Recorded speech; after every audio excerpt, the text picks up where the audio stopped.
Je suis très content de vous recevoir pour la radio Lever debout. La radio Lever debout qui veut dire lève-toi debout, mais c'est une redondance on peut lève-toi et debout en même temps.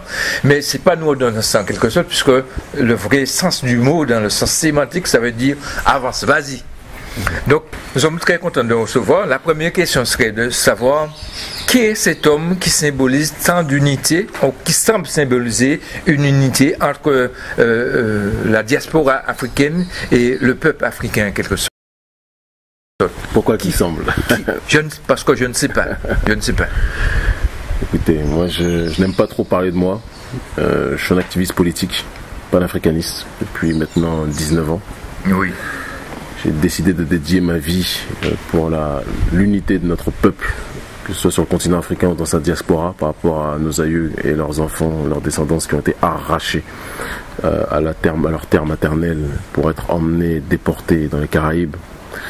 Et je sais que la seule solution pour que nous puissions nous respecter dans ce monde, c'est que nous redevenions la puissance civilisationnelle que nous étions au commencement. Et pour cela, il y a 3 axes. Il y a la nécessité de l'unité réelle des masses.